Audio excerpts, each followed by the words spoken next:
You'll be going 3695. 3695. Wally Dallenbach will not return to Hendrick Motorsports next year. Dallenbach told RPM Tonight he was informed on Tuesday he will not be retained for the 2000 season. Wally added he was very surprised by the decision, but plans to finish the season in the car. A news conference has been scheduled for next Monday at Hendrick Motorsports. Sources have indicated to RPM Tonight that at that time, Jerry Nadeau will be named to drive the third Hendrick car replacing Dallenbach. Nadeau was testing at the Brickyard on Tuesday and did not immediately return a phone call. Mika Salo will replace the injured Michael Schumacher in the number 3 Ferrari, beginning with the Austrian Grand Prix July 26th. Schumacher left the hospital Tuesday saying he is lucky to be alive and plans to race again this year. He's expected to miss 2 to 3 months. Welcome to RPM Tonight. John Kernan is off this week. I'm Bill Weber, and coming up on the show, Christian Fittipaldi on winning in Wisconsin, Chip Hanauer, who won on the water, plus Jan Beekes and Jerry Punch, all on this edition of RPM Tonight. Tony Stewart was the car to beat Sunday at Loudon. He led 116 laps and looked poised to capture his first Winston Cup victory. But fuel mileage spoiled the party. Let's listen in on the last 25 laps of Tony's exciting but disappointing day. He ran a 77, nice and easy. I'll keep you posted. Got a nice little cushion back to second place now. Be nice and smooth. Be 25 to go at the line. 25. Nice and easy now. You got a 2.5-second lead. We still need to conserve. 20 to go. 20 laps. Ran a 60 with a pass. He ran a 50. You got 3.18-second lead. Easy, easy on the gas. 15 to go. 15 laps to go. I'm trying to lift early, bud. All right, the 99 is pitting, guys. Who's behind the 99? You can back it way down, Tony. Copy, I will. The 88 car's on the bottom just came out the pits. 24 behind you is a lap down. 16.10 seconds behind you. Almost a straightaway. Or all of a straightaway. Float it in. Be easy on the gas. 4 laps to go. Still 4/10 better than he is. Ease it up. Round of fuel. Wiggle it back and forth. Crank it, crank it, crank it, crank it. One more time around, baby. Drove a great race, baby. You did an awesome job. I'm sorry about that, Tony. We missed it there on the fuel mileage. Thought we'd be about a half a lap.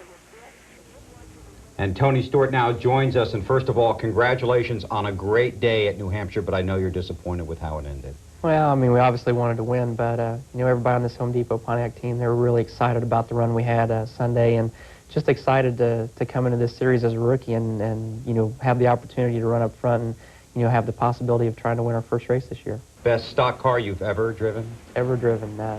You know, since I've been with Joe Gibbs Racing, I've been in the best stock cars that I've ever been in anyway, but, you know, they built me a brand new car to take to Loudon, and, you know, Greg Zipadelli really worked hard. I mean, that's his home track for the Cup Series, and, you know, we all really wanted to do well there. So, you know, the car was great. In qualifying, the driver just left a little bit on the table, but, you know, the way that that thing came out on Saturday morning for the first practice, we knew we really had something special for Sunday and knew that we were going to have a really good car if I took care of it all day. That's got to be a great feeling when you know in that Saturday morning practice you're going to be good Sunday afternoon. Absolutely. You know that, you know, if you have a good session in the morning on Saturday, all you have to really do is just fine-tune it in the afternoon and just make sure that you have it to where it's adjustable for the race on Sunday, to where if the track conditions change, that you can change with it and, you know, try to keep your car as fast as possible. Your thoughts in the cockpit the last 50 laps of that race?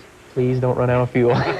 Anything but running out of fuel. We really were careful to, you know, after our last pit stop, we knew that it was going to be close, and they kept telling me on the radio, try to conserve as much as possible. And that's probably one of the things that's hard about being a rookie, is it's really hard to know exactly how much you are conserving, if you are conserving anything. But, you know, I kept looking at the fuel pressure gauge the last 10 laps, and, you know, it was really solid, which was a good sign that the pickup was picking everything up that was in the tank, but we just fell short.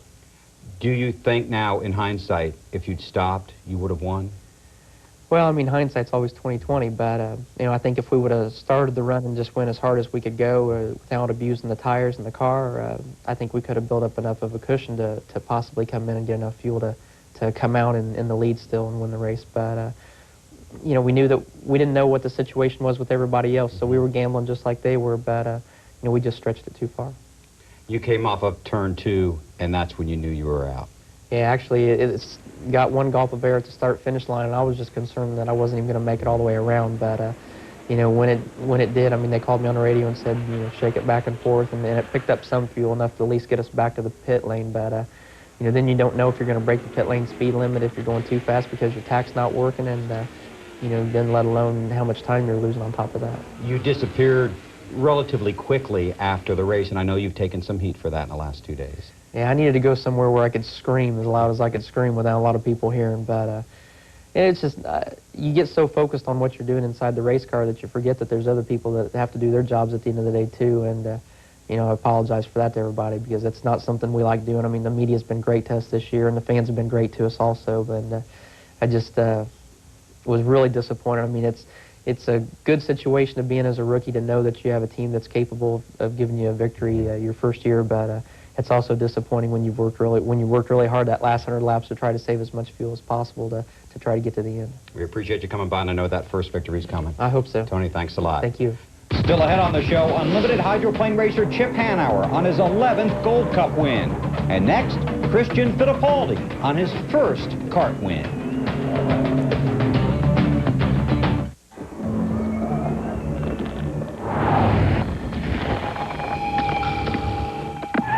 Think something that small can't hurt your car? Even smaller carbon deposits can clog your car's fuel injectors.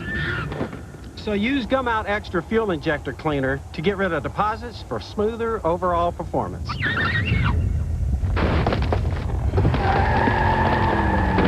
And did I mention better acceleration? Drive your fuel injectors clean with Gum Out Extra.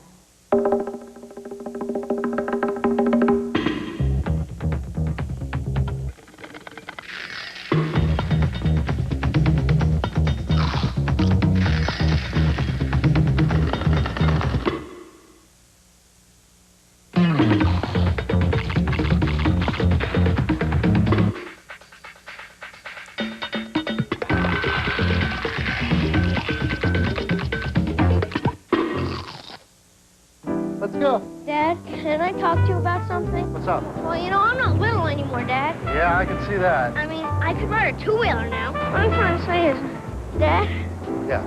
am I too big for a Happy Meal? Big Mac for me and, One for me, too. 2 Big Macs. 2 Big Macs. Hey, Dad, how do you start this thing? Purchase a Wagner cordless power roller $9.49 and receive a free Wall Magic Accent roller kit. Get a Wagner cordless power roller $9.49 and free Wall Magic Accent kit today. Get a Wagner and get it done. Don't try this with Gojo or Fast Orange. Only new Castrol Super Clean Hand Cleaner removes dirt and grease without water and without towels. Maybe those other cleaners should throw in the towel. New Super Clean Hand Cleaner. RPM Tonight is brought to you by Gum Out. Drive your fuel system clean with the complete line of Gum Out Performance Fuel Additives.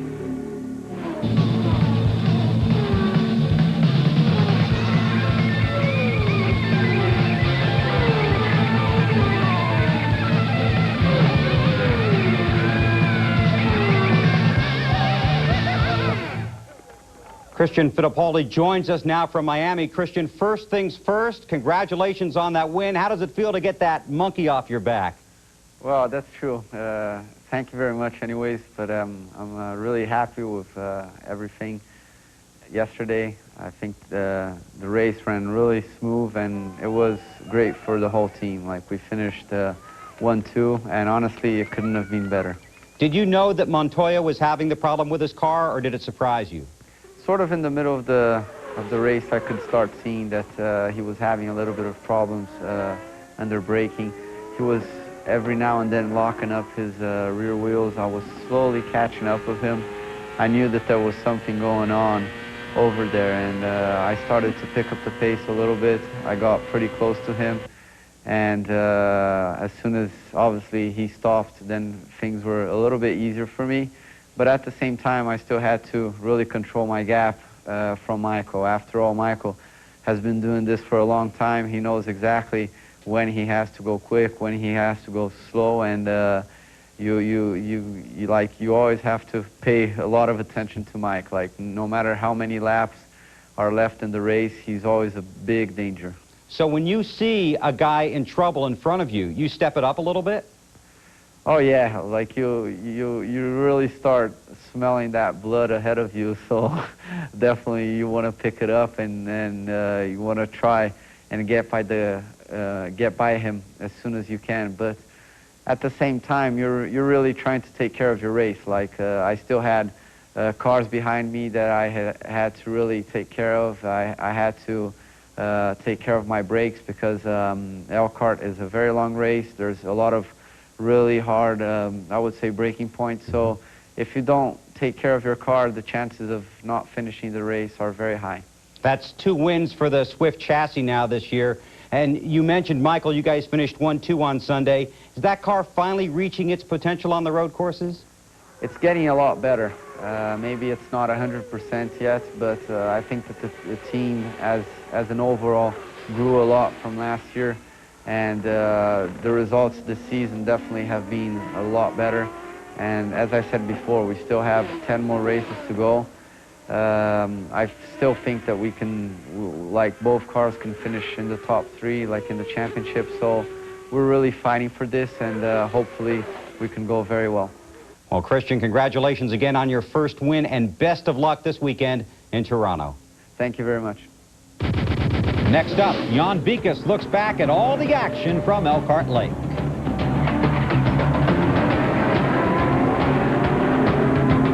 Championship Racing Magazine is 100% kart racing. Every driver, every team, every race, every month. Call 1-800-432-4639 now for a free trial issue of Championship Racing Magazine.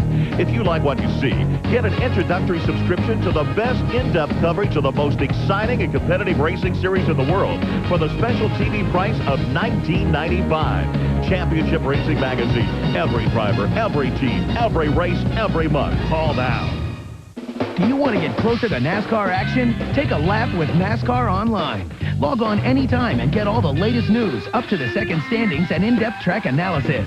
Plus, Garage Cam shows you how your favorite crew and driver are gearing up for the weekend. During the race, find out instantly your favorite driver's position and how the track's running. You can even listen in as drivers radio to their pit crew live. Be smooth, don't hit the wall with it. When the green flag drops, strap into the official site of NASCAR, NASCAR Online. To get any deeper into the race, you'd have to qualify. With the year 2000 approaching, we're trying to make sure the software here at Sports Center is Y2K compliant. Y2K test in 3, 2, 1. Oops.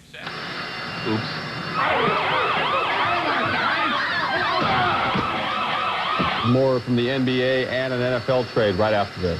We still have a few bugs to work out, but we'll be ready. Follow me to freedom!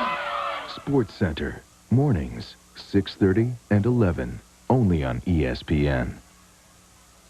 I'm going to Kansas City. Kansas City, here I come.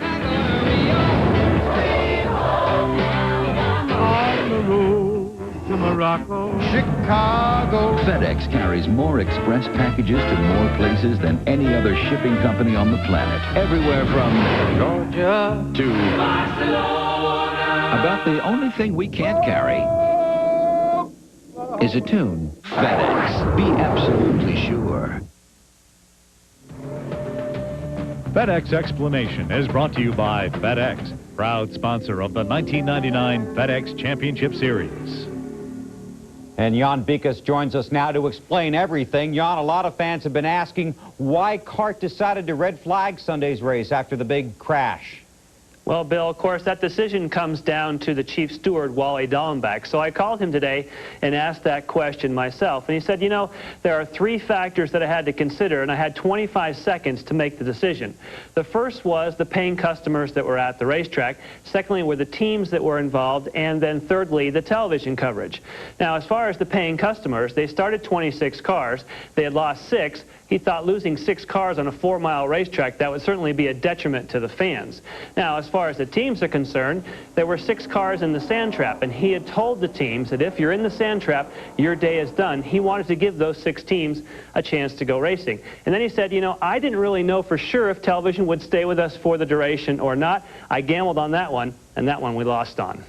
It looked like many of the teams were as surprised about the red flag as the rest of us were. Yeah, quite a few. And, you know, it's not surprising for a team that wasn't involved. They say, why'd you red flag it? Because they're all competitors. But the funny thing was that Max Papis was the greatest beneficiary of the whole deal. He got in a spare car and he finished 5th. And even Max Papis said, I didn't think they should have red flagged the race. But the teams may have criticized that, but they were very pleased with CART's decision to extend the length of the race to 55 laps, adding 5 laps to it. They said it changed the whole complexion of the race. It opened up the pit window. No longer was it a fuel economy race, and I think it was much better. And what about the cause of the big crash? Was Helio Castroneves trying to win the race going into the first corner? I'm not sure if he was trying to win the race, but he was certainly trying to pick up a few positions. And what happens is you go in there, you get aggressive, you get pushed over to the right-hand side. He touched the grass. Well, as soon as you touch the grass, the car won't stop. And, of course, he rocketed in there, and there was a chain reaction. Now, don't forget about Helio Castroneves. He actually had the second fastest lap in the race itself, but he qualified 20th because he blew an engine. So sometimes when you have a real fast car at the back of the pack, it's kind of hard to hold back. He didn't use it as an excuse. Helio said, it was totally my fault. Now, another guy who ran off course was Jimmy Vasser. What exactly happened there? That's a situation where Juan Montoya, Bill, is a right foot breaker and Jimmy Vasser is a left foot breaker. And Jimmy felt as though when he was looking at the graphs and so on that he was slowing the car down too much on the approach to the corner.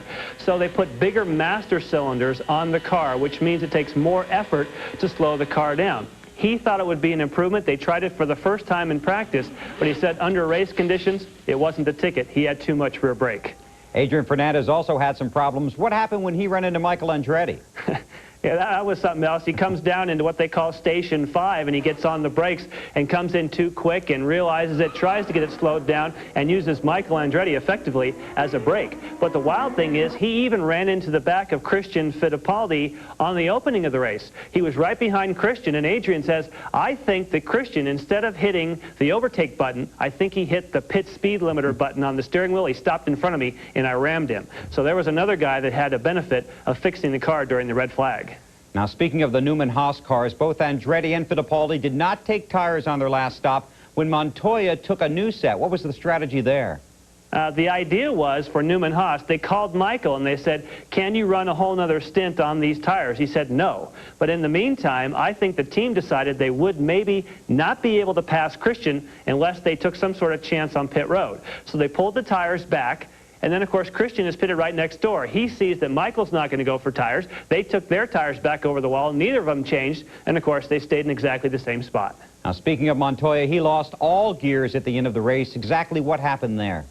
That's a case, Bill. They've had a problem since the beginning of the Reynard gearboxes. It's an inherent design problem that if the gears fit together properly, in other words, if the actual dog rings, as they call them, if they fit together, it always shifts properly. But if for some reason they hit right on top of each other and they don't go into position, there is a thing called the actual shifting drum. And it spins freely, meaning that when you go to get a gear, all of a sudden you can't get one, and then when it falls into a gear, it may not be the gear you want. If that happens, it rounds off those dog rings, and then you know the end is near. And amazingly, this is the first time since Toronto, 1995, that both Target cars have not finished the race. Wow, John, always with the explanations. Thank you very much, and we'll see you again on Thursday right here on RPM Tonight for a special email segment. Sounds good. All right, next up, the doctor pays a house call to Dale Earnhardt, Inc. and the team of driver Steve Park. So what you're saying is you can't change your oil every 3,000 miles because you're too busy. So you push it. Just like your cheap brother-in-law at one of those all-you-can-eats. Hey, it's your car. You want to learn the hard way? Be my guest. This is reformulated Quaker State. Protection beyond 3,000 miles under any driving conditions. You ought to change your oil on time, but if you can't, can you say insurance? Quaker State. It's been tested. It works. What more do you need to know? What is it about this sport that attracts famous celebrities to become team owners? The Paul Newmans, the David Lettermans, the fast lifestyle, machismo, or money to burn? Kart Racing, Sunday at 3 on ABC.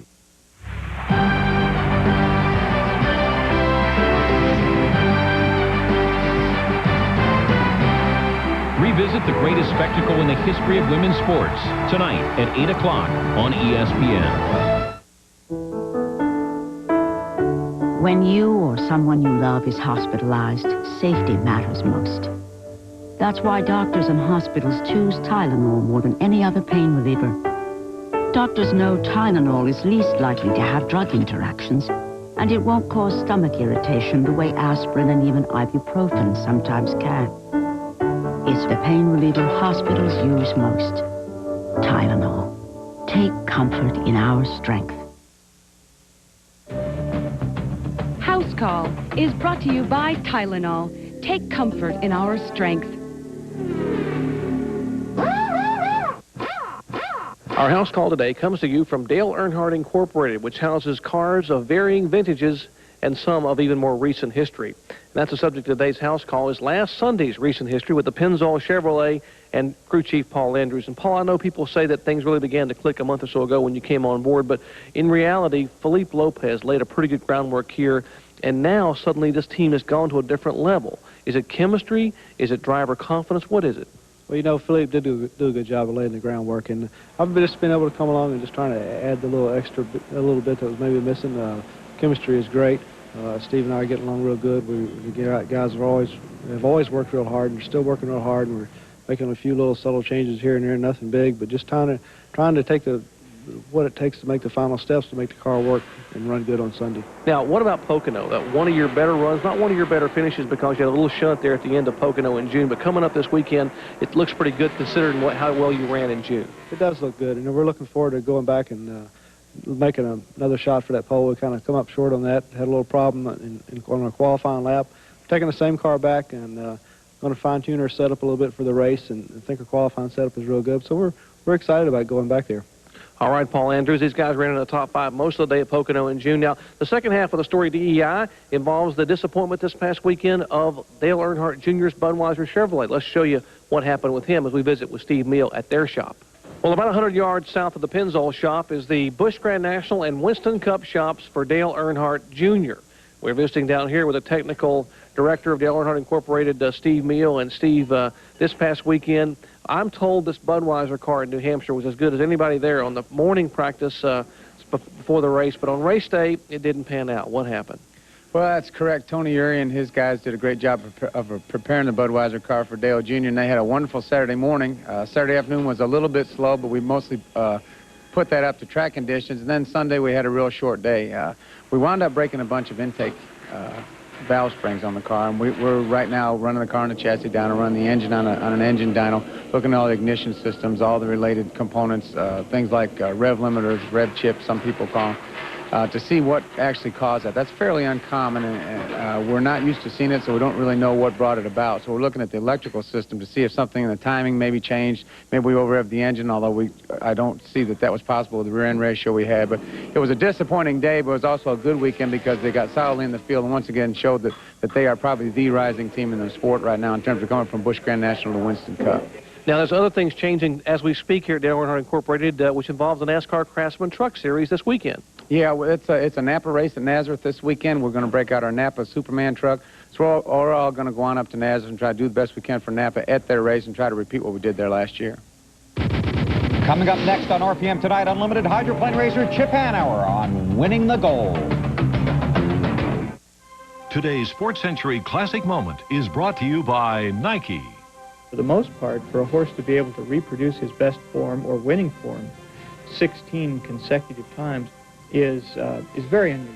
It just doesn't happen. He's starting to stretch away now. Cigar is an unstoppable dynamo. The crowd rises to a champion. 16 in succession as Cigar assumes the crown of immortality. That was July 13th, 1996. The store is now closing. Please make your final collection. Thank you.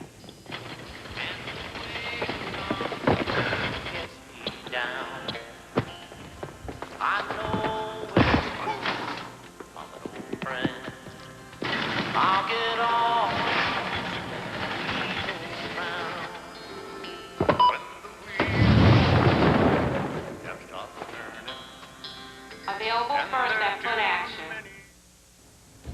The APBA Gold Cup is the ultimate prize in unlimited hydroplane racing. The Gold Cup race is their Indy 500. Sunday in Detroit, Chip Hanauer won his 11th Gold Cup, his 61st career victory, one shy of the all-time mark. Heading into Virginia this weekend, Chip is chasing history, and he is chasing his hero. Chip Hanauer joins us from his hometown of Seattle. Chip, congratulations on the win in Detroit. Tough to do, especially after your boat hit an overpass on the way to the river? Yeah, I got down to the pits on Thursday. We started qualifying and testing on Thursday. I got to the pit area, no trucks, no boat, no nothing. Not a good sign. And then about noon, the stuff showed up, and one of the boats had hit a low overpass, damaged the boat, which meant we didn't get to run on Thursday. Friday, we got blown off because of high winds, and we have heats on Saturday, so we were a little unprepared going in. But Sunday worked out fine for you. Sunday in the final heat was the day you always dream of, and I've been lucky to have two of them. I won a Gold Cup. My first Gold Cup was in Detroit in a very dramatic fashion, and then to have this one this last week, it's just been more than I can believe. Chip, you returned to this sport this season after walking away for the second time in almost 3 years ago. You came back. Did you come back because of what you had accomplished or because of what you had not yet accomplished? You know, it's a good question, but neither, actually. I came back to enjoy myself. It wasn't a matter of, you know, trying to meet or beat any records, and it wasn't a matter of anything other than I wanted to have fun. And the last few years that I raced, I really wasn't having fun. There was some health issues going on in my life, and it really wasn't a good match with me and the team that I was with. And this one, I feel very comfortable. Win, lose, or draw, I'm very comfortable with these guys. I enjoy them a lot, and I'm enjoying myself. You can tie the late Bill Muncy with a win this week, and you're just 2 wins away from becoming the all-time leader in victories. I know you've always said you don't race for the records, but these are two marks you have to be well aware of. Yeah, I'm aware of them because I think I get asked about them a lot, but there's really no motivation there. I'm purely racing to do a good job for the people that have hired me, the people that prepare my boat and do such a great job for me. And like the other records that have come, if they come in the process of having fun and doing a good job, then that's great. But if they don't come, that's okay too, especially this record. If it stays with Bill Muncy, it's in good hands, that's for sure. Well, Chip, congratulations on your 11th Gold Cup. Always great to talk to you, and best of luck this weekend. Thank you, Bill. It's good to hear you. Chip Hanauer holds the record for the fastest qualifying lap on both a 2-mile and 2.5-mile course. Top speed over 172 miles an hour.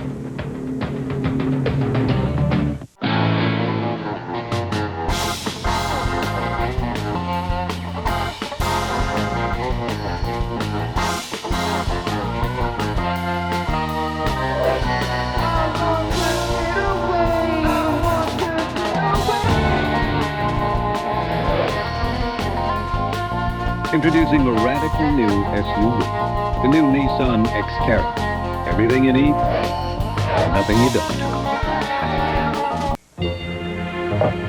Just because you're in front doesn't mean you sit back and watch the others try and catch up. If you can make a great thing better, you do it. And that's what they've done with new Mobil 1 Tri-Synthetic. That's a bit of a mouthful, but basically it means new Mobil 1 protects against engine wear better than ever before. Helps your anti-pollution gear work better too. For me, using anything less just isn't an option. Nothing outperforms Mobil 1. Wimbledon champ Pete Sampras and the rest of the U.S. team are armed and ready to take on Patrick Rafter and the boys from down under. The U.S. takes on Australia in the Davis Cup. Coverage begins Friday at 2 on ESPN. One final note is reported Valvoline will not return to Walker Racing after the 1999 kart season. However, Valvoline will continue its involvement in other forms of racing. Wednesday on RPM Tonight, Kenny Wallace testing at the Brickyard and Open Wheel Wednesday. So long, everybody. This has been a presentation of ESPN, the worldwide leader in sports. For more, log on to ESPN.com, a part of the Go Network. Go.com.